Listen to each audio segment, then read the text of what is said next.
refugeehood? No. United Nations?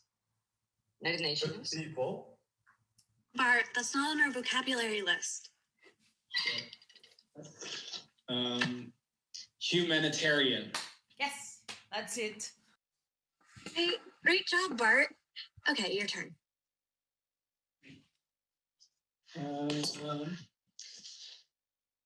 Refugeehood? Lost in translation.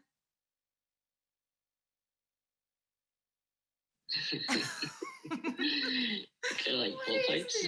Guys, stop. I don't think this reaction's appropriate. Oh, God. Seriously, guys. I mean, we cannot laugh at other people like that. We're not laughing at other people. We're just laughing at me. Plus, how else am I supposed to act out my word? It was alien? Yeah. Non-resident alien. Resident alien. Permanent resident alien. Is there any other language that uses the word alien for immigrant? That's a stupid word. I mean, this whole thing is stupid, if I'm being honest. Sorry, Catherine, but I thought this was an English class. The syllabus says to practice this module's vocabulary, and this is an exercise we used to do when I was a theater major, so that we could tap into our personal experiences. I thought it might be interesting to do something theatrical to learn the words. Interesting. I hate that word. It makes me feel like an experiment. I think that's kind of fun, actually, to experiment, or at least like, I don't know, like the fluidity of embodying words. Oh, fun for you, Bart. I'm only here for one reason only, and I'm sorry to burst everyone's bubble, but I need this course to get this English as a second language certificate to prove to my employer that I can actually speak English, although I wrote an entire PhD dissertation on it, so go figure.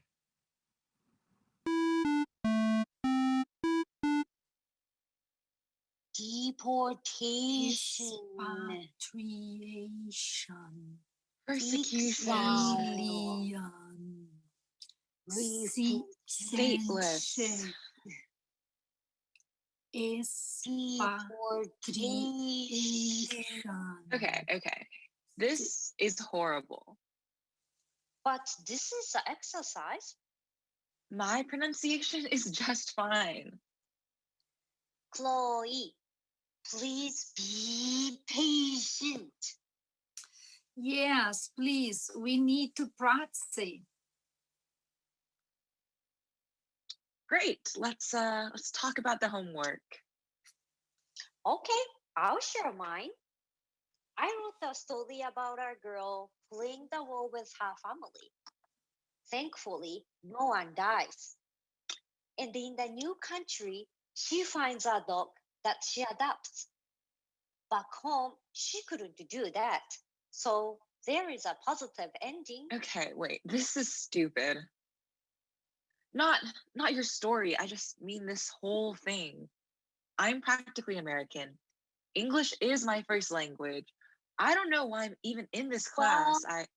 Would you like to share your story, Chloe? Okay, fine. I'll share. My story is of a couple who goes back to China for the holidays and doesn't make it back to the US home in time. So the daughter's born all the way over there, giving her the gift of a lifelong hassle full of bullshit citizenship hurdles, so that when she wants to go be a summer camp counselor in Cali, she has to take a stupid ESL class with a bunch of random... That girl needs to be more patient as her stupid classmates learn the language. Is something personal for you, Chloe? I don't remember any photo that fits with this story. Well, if we're writing about photos with no context, then any story fits theoretically. Well, I wrote about the photo with the people on the dock.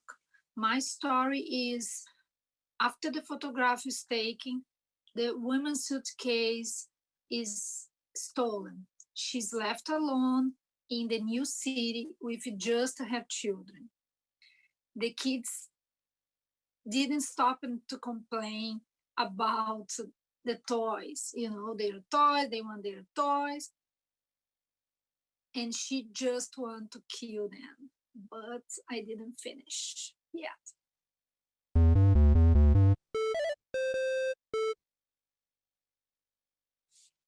Alrighty, welcome back. How did everyone's exercise go?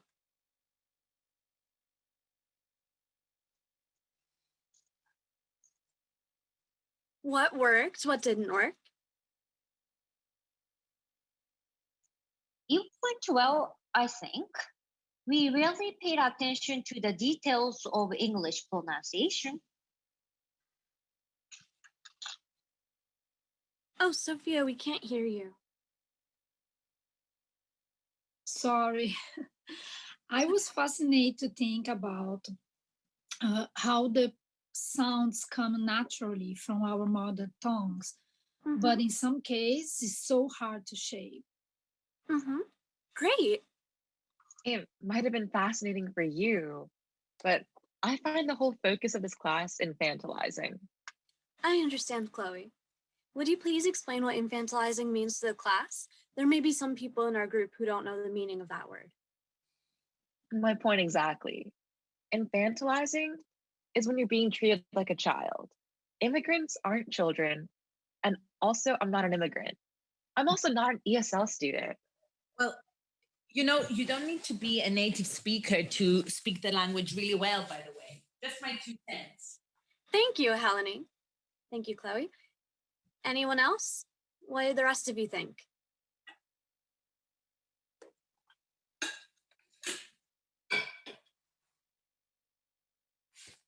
Well, I would like to share that I found the exercise in our breakout room rather distasteful. Or it became distasteful because people ended up laughing. Aren't these exercises your idea? I thought Yes. the TAs come up with them. Yes, but I thought people would take it seriously. Excuse me, what was the exercise?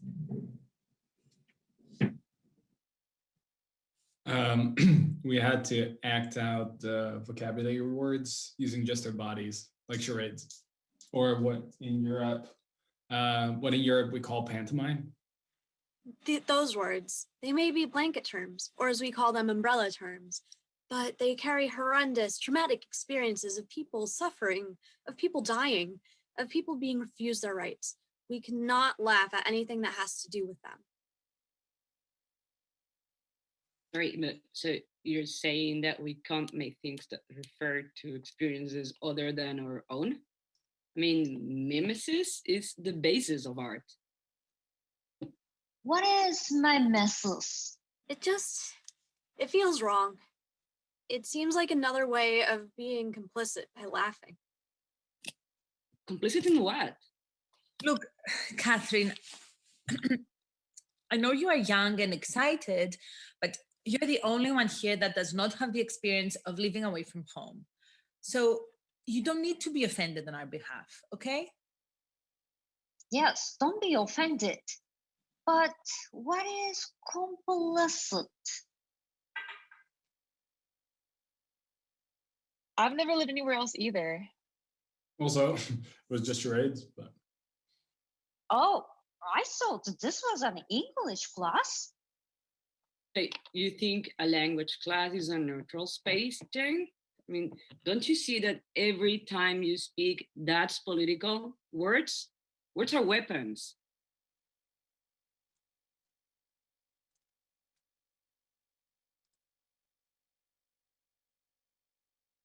Oh, Sophia, we can't hear you again.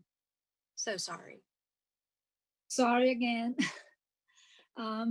Weapons, yes, but also good things because it's connection with others. You can, understand people.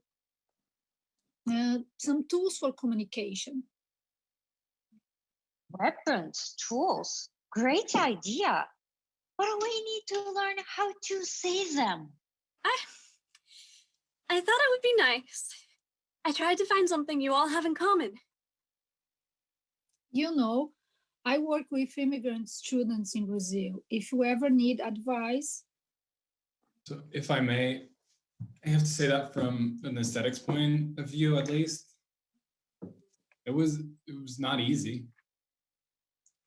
Like, sorry, what I meant to say, it's not easy to embody these words. They are quite subtle. For example, being secluded on our property for a while, and like my physical skills are kind of out of practice. And I was noticing that I found it difficult to communicate in the way that I was used to or the way I wanted to. And like that. Thank you.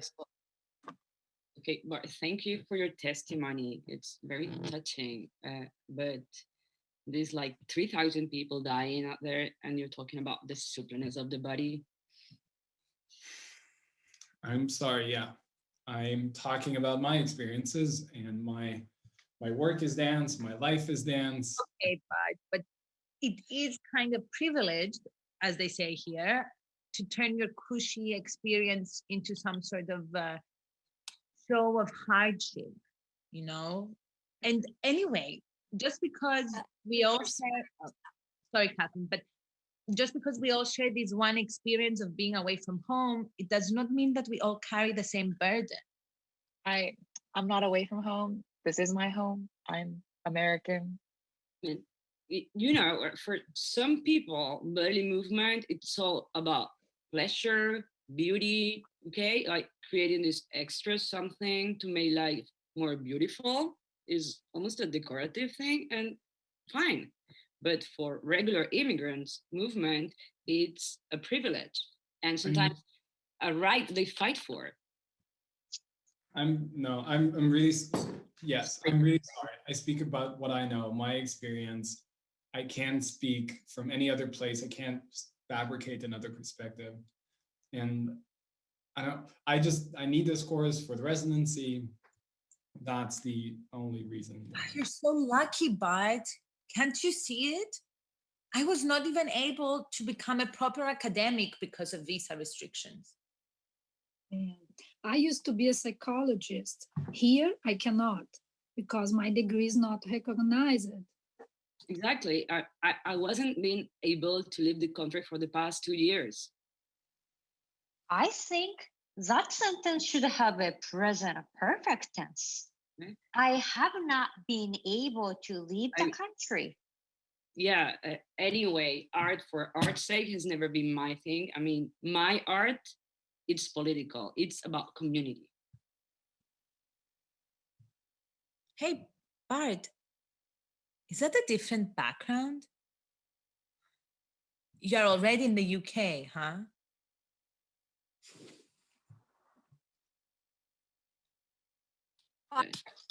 Hello? Can you hear us? I cannot hear. Man, your audio is off. You need to unmute. Alrighty, everyone, I think this might be a good time for a break. Let's all be back in 5 minutes, please.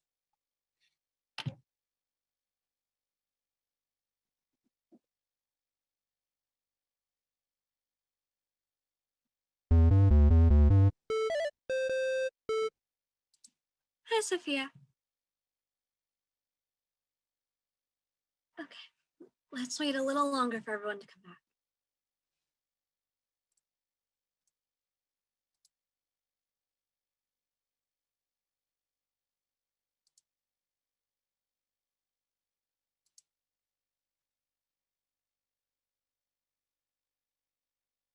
Okay, welcome back, everyone.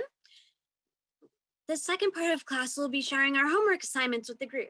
I sent you each a photograph, so let's first look at all the photos together.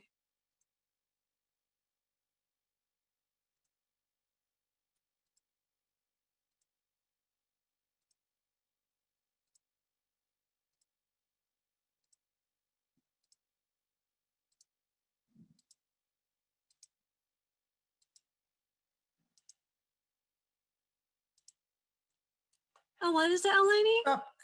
Can you go more back, please, Catherine? You mean father? Go further, yes. Go further back, please.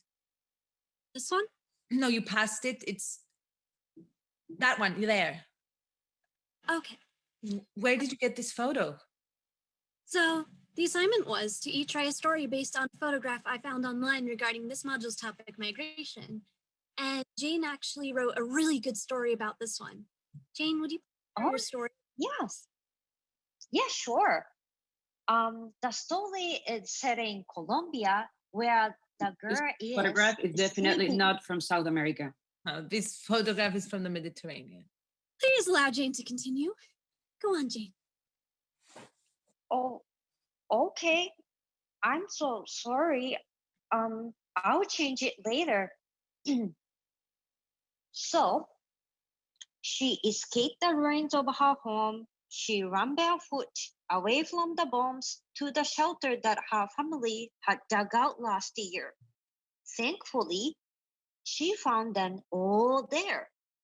A few weeks later, they were safe in a UN camp. There, she found a dog. At least this new home had something her old home didn't have. No.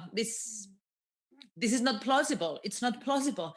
This particular conflict, this war, it happened in the summer. So if this little girl ran away from home without her shoes on, she would have burned the underside of her feet. Lenny, I get it, but the exercise was to write without context. The whole point was to create something fictional, to use our imagination.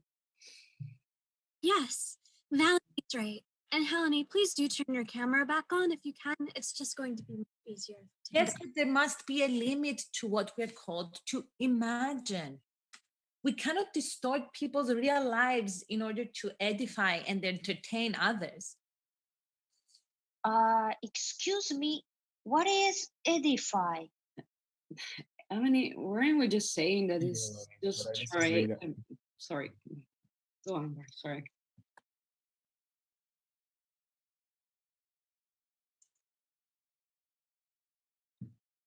Yeah, I was gonna say that. I hear you, Lenny. Individual stories do matter, but I feel like without the freedom to invent, life is just so like narrow or limited. Yeah, I mean, I think we're all here against appropriation, right? But there is a lot you can do with the space between abusing the stories of others and amplifying them, like giving them a stronger voice. Yes. Imagination is foundation of empathy. Children cry if their parents are hurt, even a small hurt, a cut. Children imagine that pain as their own. Yes, Sophia, but but then they grow up to become assholes. Melanie, please mind your language. Just right, like assholes that look at this photo in the New York Times, like drinking their morning coffee, and then forget about it as soon as they're done with this small, clever breakfast talk. Maybe we could just study grammar, please. No need to edify ourselves in this class. Great class, guys. Look, that photo was taken in my home country, okay? That little girl, it could have been my mother. That's the refugee camp that they went to when their hometown was bombed. And in that refugee camp is where my grandmother, my mother's mother, passed away a whole year later. This is not a story with a happy ending. It's not a fun story. This is a story of pain and of tragedy and of more pain. And that is how it should be communicated.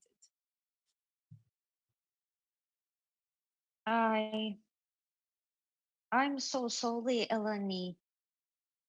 The exercise said to create interest in narratives. It's not your fault, Jane.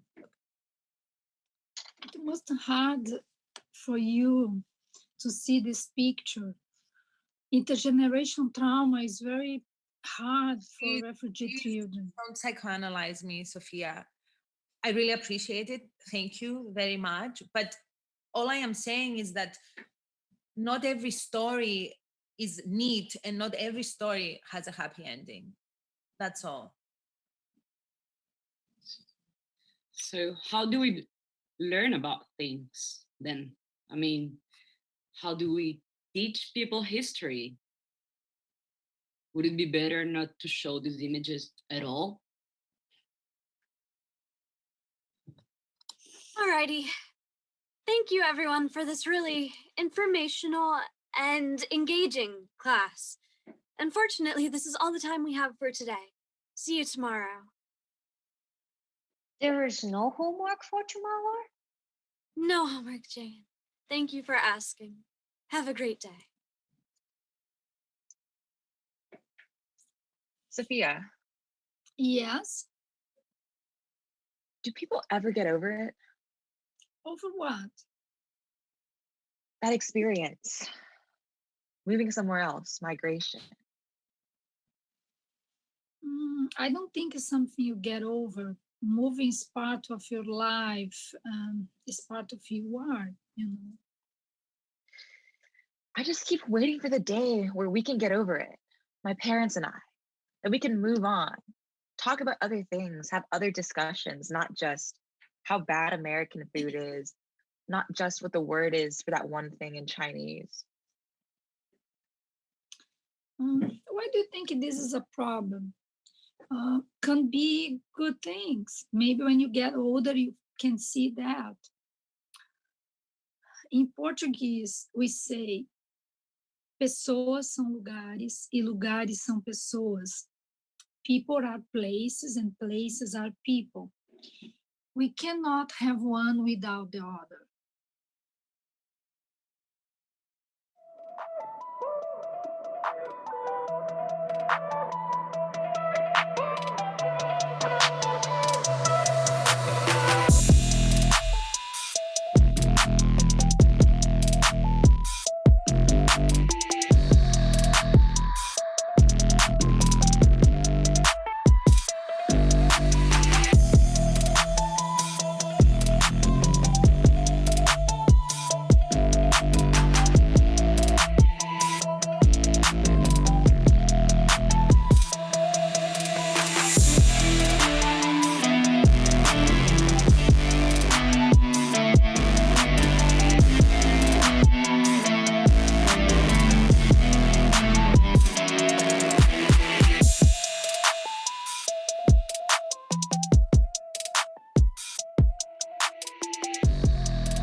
Hi, everyone.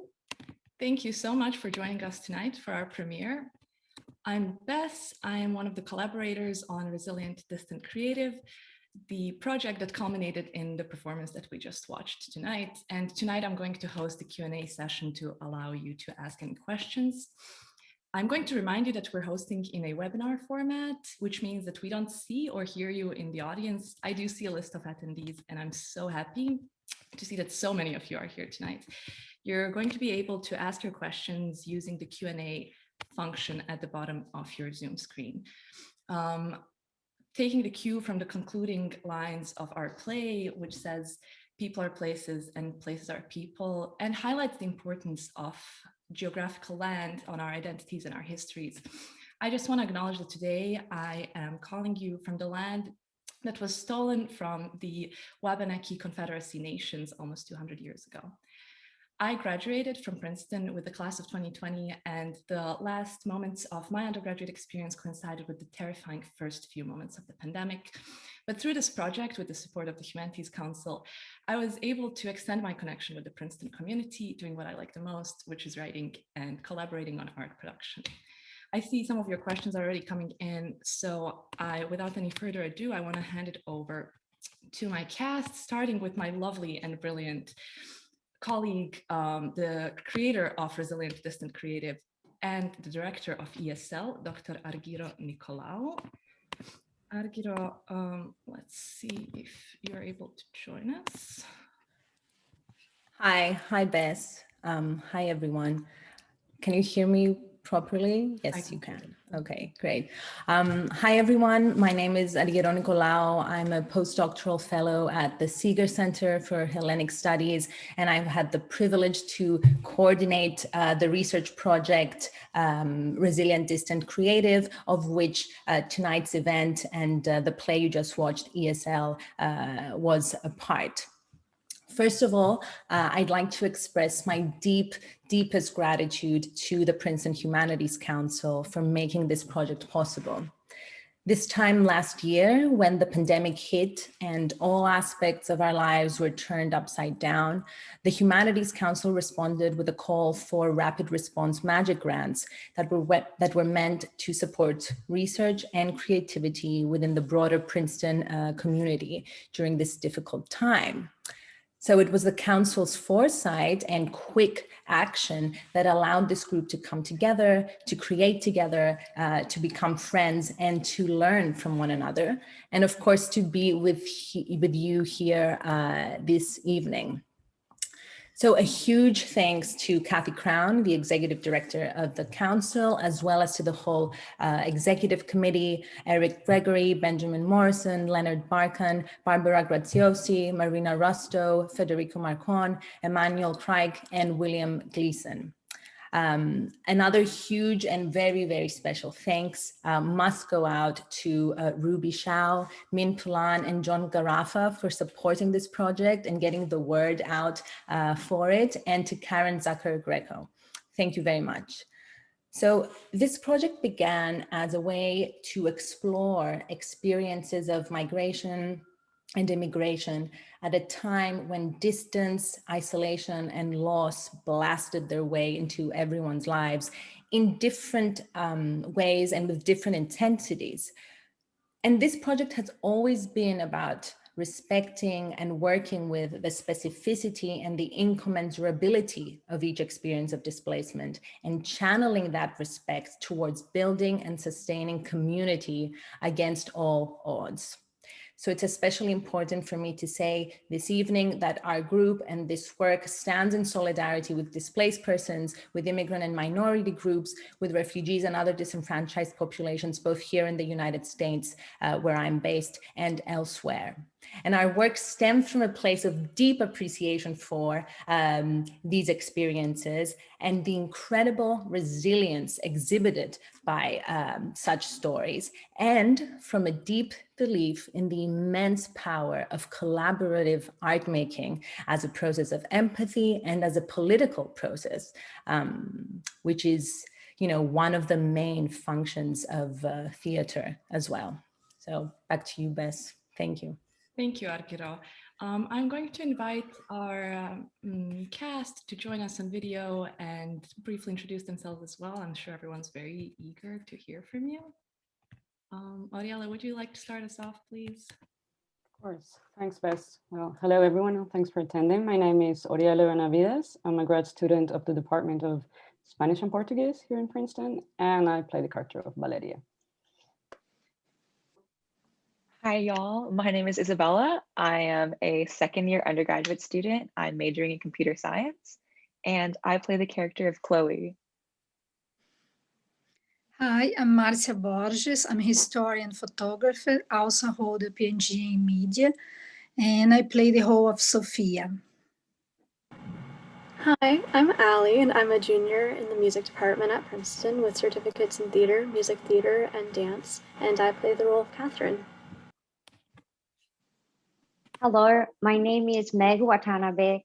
I'm a Japanese language lecturer in East Asian Studies, and I play the role of Jane. Hi, everyone. I am Jor van der Horst. I'm an artist based in the Netherlands and graduated from Princeton last year. I'm also employed by the program in visual arts. And I played Bart and helped with choreography.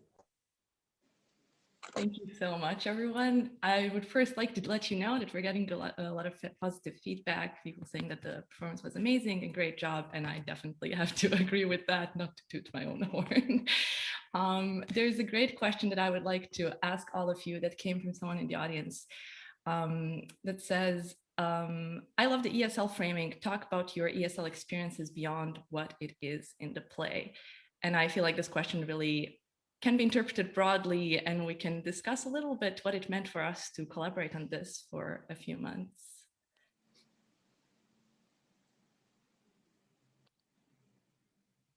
Well, I think I can, if I can sort of start us. So ESL, English as a second language, I think for people who arrive to any Anglophone or English speaking country, this is something that you encounter both as an experience, but also as an acronym, right, very early on, because in order to gain access to certain institutions in English-speaking countries, you need to prove that you can speak English as a second language. And that can take you into different directions. But I think for a lot of us, the idea of code switching was important and was also sort of part of our lives. Some of us teach language. Most of us speak more than one language. And we found that the kind of language metaphor spoke to more than just that. It spoke to the bureaucracy of immigration and to this kind of doubleness that people who live somewhere that they weren't born experience. But I want to hear the cast talk about that as well, their experiences with ESL.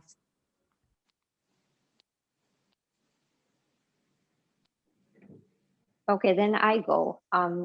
I also took a bunch of, different ESL class in my life as well. First time I came to the US was when I was 16. And at that time, I could not really speak English well.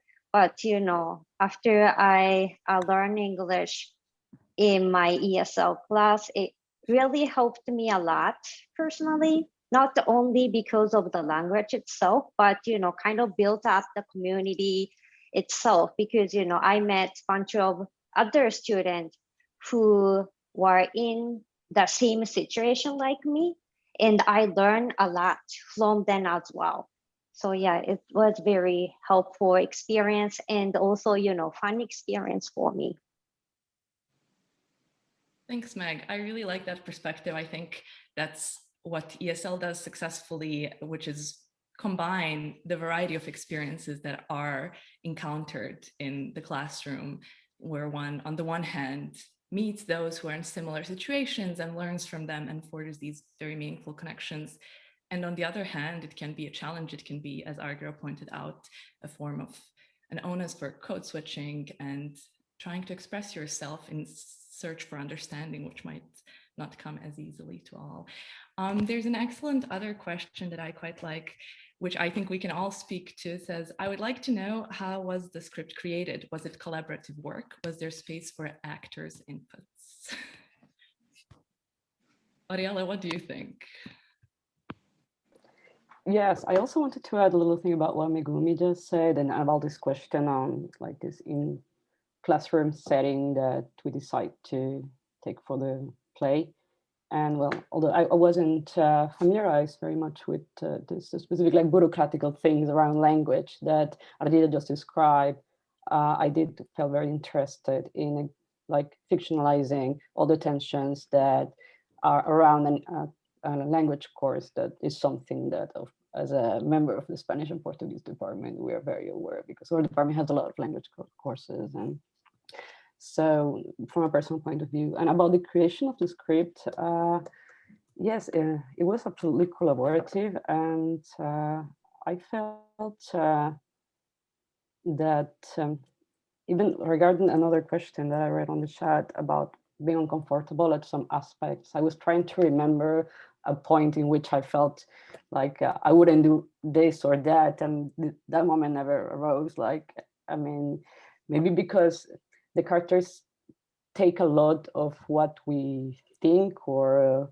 what we would like to play thinking, because like extrapolating a little bit on ideas. There was like this freedom whether to intervene in the whole like structure of the scripts and also in what we wanted to say as characters too. So I felt very comfortable. I don't know how was everyone's experience, but. Thank you, Ariella. I should mention here that going into this project, when we put out the call, and special thanks also to Isabella here, who was my undergraduate research assistant on this project. When we put out the call, we had really no idea where this was going. I just had this idea that we should do community theater online and devised theater online. And the whole point of devised theater is to sort of do collaborative writing and sort of more collaborative work that stems from every person involved in the production. And there's another interesting question that's related to this that I'd like to address to some of my other colleagues here. Sometimes the anonymous attendee tells us, I imagine being confronted with reality can be challenging, and especially when we're trying to present very personal stories to others, even if it is ultimately rewarding. Were you uncomfortable with any aspect of this production? And I think, I would add to that, how was that discomfort sort of, how did you get over that, if you did?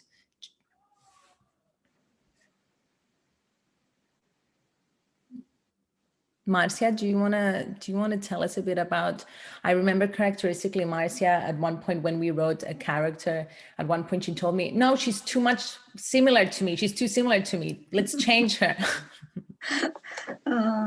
Yeah, I think this was the process, and it was the collaborative process. We sharing, the way we think the line should be said and think, and how the character's gonna. Then I feel very comfortable, even my whole is Sophia is what she is, but I feel very comfortable, and I think this is the good thing, because we could work, because it was a collaborative process. We could work in some points was more uncomfortable. Not uncomfortable because we could not done, but because maybe it's not what we want to pass as a message or as an idea. I don't know, this is my point of view, and not the other colleagues. Ellie, do you want to add something? So with this production, one thing I remember that hit me very early with the script, because I'm playing Catherine, who kind of tries her best, but she really just is not doing it too well. And one thing that hit me that I remember asking about and discussing was that I was to purposely mispronounce characters' names, which is like something I was a bit uncomfortable doing, but it was really to show this, because Catherine, she does bring up good points, but when you see the mispronunciation of the names, you kind of see that line getting crossed of this isn't right. She kind of is this morally gray character in this play in a way, and it really was a big part of that narrative, I felt for Catherine. And that was something we discussed, and it was I became comfortable doing it, knowing that it was for the purpose of the show, but it wasn't something I would like to do in real life as a person. Thank you for sharing that, Ali. I would share some of that sentiment. I think I wasn't in the acting crew, but I worked on writing and on production. And I'm an immigrant, I'm from Bosnia, I am a Bosnian.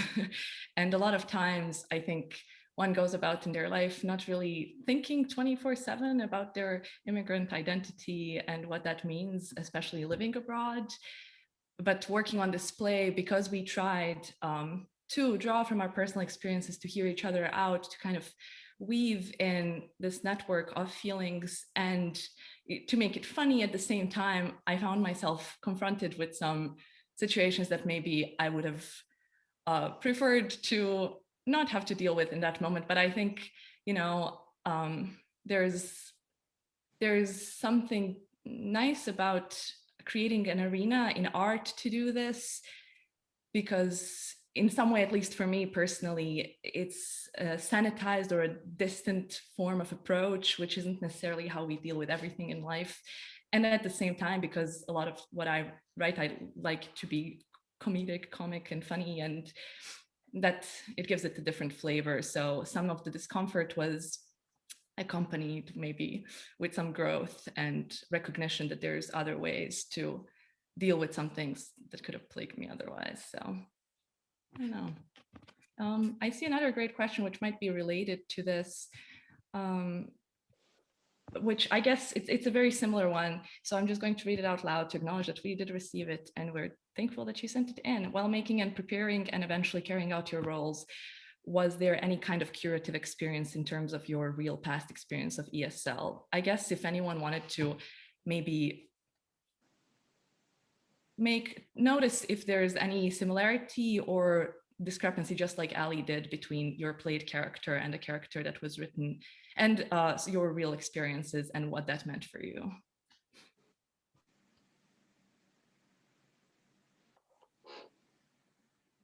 What about you, Argiro? There's a moment in which Eleni says something and I really laugh, and she talks about being an academic, and both of us. Yeah, I was going to add that before, the idea that well, this is a very similar, the play setting is very similar to what our workshop setting was kind of like, because the play came out of a series of workshops, writing workshops, digital theater workshops, and we got the chance to get to know each other through these writing exercises. And you do open up when you're tasked to write certain things, and you get to know parts of other people that perhaps you wouldn't have known in regular social interactions. But because we placed and set this play in this environment, like the one we are now, which was the one we had initially met each other anyway, right? It became, I think that speaks to the a bit uncanny nature, this kind of discomfort that we may have felt. But I think we did a good job, if I may say so, into turning those points of discomfort either into good-natured sort of funny moments, like the kind of irony of myself, of the character that I play, but my body, which is a body of someone, who is doing a postdoc, who is in a foreign country, for example, it's close enough to the person that I actually am, that creates a kind of irony that makes it a self-deprecating irony, right? I think that moment was important. That was important for that moment. And with regards to more personal moments, especially about feelings of immigration, migration, or sort of being in a family that has had that experience, I don't know. I felt that we always added a layer of fiction on top of the real information. I don't know.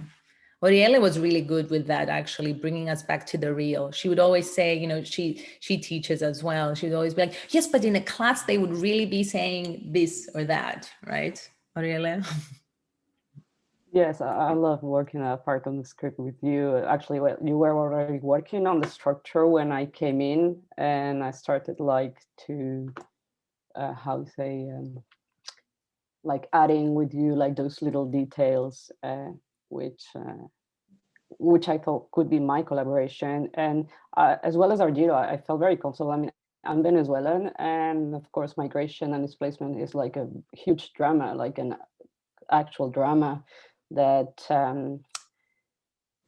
somehow pervades like everyday's life for every Venezuelan. So for me, it was very liberating being able to talk about this at the same time not talking about it. And so I think it was part of this power of fiction that Bev was referring about. It was very cathartic in that sense. Thanks, Ariella. I think these are all so important, and I found it so meaningful. Not Oriella as well, and Meg also, who who lectures in Japanese, contributing to our knowledge of the classroom experience. I think that was so vital to the development of the project. There are some questions coming in about the development of the project specifically. One is asking about what made you join the project and what was your favorite part of the process? And I think it's quite connected to another one that says, will you please share some of the exercises that helped you develop this piece over the past few months? Perhaps some of the creators could speak to the exercise that resonated the most with them.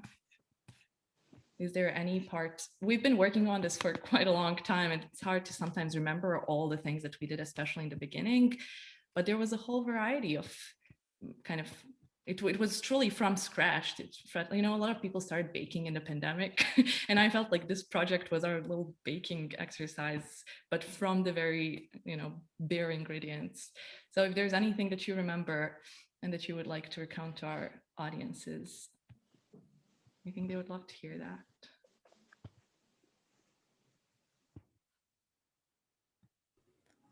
Is Isabella leaning in to unmute? Yes. Okay, I am. yes. I would say, like, I guess it kind of stems from one of the reasons why I joined the project. Like, I'm a computer science major. I spend like all my time doing problem sets and things like that.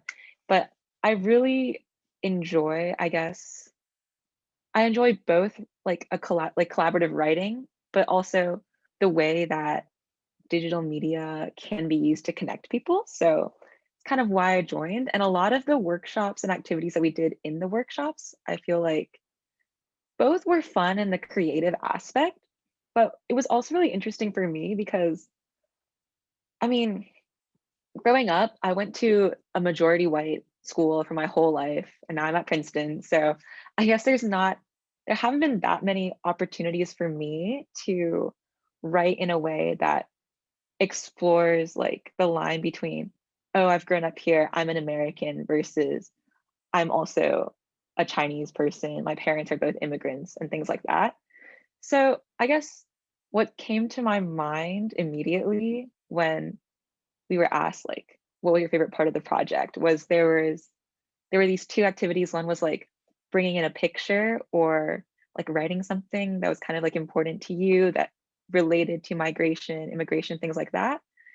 And with that, like it gave me kind of an avenue to talk to my parents, my grandparents, and ask them about their experiences, which though it was like off workshop, offline, was really interesting and meaningful to me. And also there was a time where, well, we did a lot of writing, but there was a time where we did some like writing about the migration experience, things like that. And I was kind of able to tap into my own feelings about, I guess, the idea that I have like roots in China with my family, but I also like had that conflict with being an American who was born here. So I don't know. It was a very like, it was a growth filled experience for me that I really enjoyed. Thanks, Isabella. I wanna ask this question too, especially with regards to the physicality of this play. I mean, we're used to thinking about digital media as something, you know, digital, not tangible, it is tangible, not physical, right? And you're an artist, you're a dancer. Can you speak a bit to the different exercises or different ways in which you worked with us to insert physicality into this piece? Yeah, totally. I think as part of the process, Ardio generously like allocated, like I think we had like a 30-minute session in which we very much like looked to the medium itself, and a kind of like a schooling on how to present in front of a camera, like in an what you could have in a class setting, but also specifically sort of some of these cues that are heightened given the devices that we're using. For example, like where are the hands in the screen? Like where is the gaze? Is it like on the screen itself, or is it straight into the camera? Is it elsewhere in the space? Like what are these things relate to distance, and how do they communicate on screen? And I think there's an entire different language and an entirely different physical language that develops when you're working through the media. So I was really excited to like have that conversation within this context. I think that's I'm so glad that you said that, and it relates a lot to another question that was posed, and which I really was eager to answer. which says language is entirely pervasive. It's how we're having this conversation. I wonder how working on this project affected your own communication style or thoughts on language while working on this piece. And in light of what you're just shared with us, I think for starters, this piece for me personally made me really think of physicality more than I ever did before, which is somehow ironic because we're constrained to this little box. But we had a workshop with theater director who has experience with Emma Callender from Theatre Uncut from the UK, who kind of shared some of her past experiences in digital theater with us, and also did some exercises in which for the first time I realized that the angle in a Zoom monitor matters, and my proximity matters, and the light matters, and all these things, which I never thought about, even though I've been in school on Zoom for a year. So I think I paid more attention to that as a form of communication, firstly, and because communication, and Catherine, thank you so much for asking this question, I was more aware of how much it is a two-way street how it doesn't have to be when it, whether intentionally or not. And so it consists of both trying to convey a message and then receiving it. And a lot of that happens visually and not just through language. But then on the language side of it, there's, while we were writing the characters, I thought a lot about how people would behave in a classroom.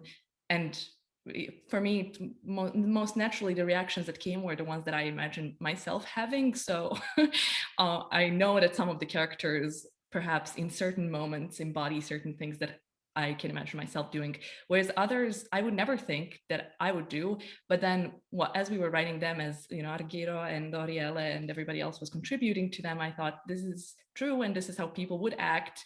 And maybe it wouldn't occur to me because that's not who I am. So I became a little bit more attentive and aware of the fact that we all have a different experience, and that at the end of the day we're all kind of coming in with different expectations and needs, and that's all a part of communication. I hope that answers that question a little bit. That's a great answer. That's a really great answer, because I think similarly, one thing we were discussing was that we all have this Zoom fatigue, and apologies for imposing more Zoom fatigue on our audience today, but we all have we're all permanently planted in front of our screens, and to be able to think about the body and the screen at the same time was great. And which is why, we also added that final section where Bart is doing an improvised dance piece in front of the monitor of his camera, of his computer camera, which is a little bit like, I think you described it as like a kind of solo rave or something, a call for an explicit desire for that kind of physicality that we're so missing. I think as we think about wrapping up this Q&A, is there anyone else, do you want to add anything on this question on physicality, or anything, any of the favorite exercises that we did? I think similar to that question, I would just like to ask everyone before we wrap up, do you have a favorite part of the performance? Was there a favorite scene or a favorite moment? And maybe while you think of that, I think my favorite moment is at the very beginning with the alien. We do circle back to that with this rave closing that you just brought up, but I just think it's so, the new administration is planning to change the nomenclature in the legal proceedings now, but this word has followed a lot of us on our immigration journey. And I think that I was so glad that we addressed that in the play, and I think that it's funny. What about you all? I personally like the last scene, which played by Marcia and Isabella, because I think, I see that kind of moment in my real life as well, because, kind of like sharing our history and experience kind of, bring us together and kind of like, have some connection between us. And, I always kind of like, feel something after every class. And I think this is kind of like, real life experience. Thank you, Meg. Anyone else on a favorite part? I have one, but you go first. I think my favorite part was the back and forth between Eleni and Valeria. That kind of spanned. I think that was one motif that kind of spanned throughout the entirety of the play, and they actually like had a conversation more so than any other two characters. I think I appreciated them. I enjoy very much of that part, like the part when I talk about the photograph in the New York Times. I remember being at home, like practicing intonation and hands and how I was going to mimic, because I found that phrase. I didn't write that phrase. It was Argiro and Death, and I found it so funny, and I tried to make it mine because I was completely agree with it. So that definitely would be mine. That was a great delivery. That was a great delivery, Ariela. And the discussion between Eleni and Valeria is all directed mostly against your character.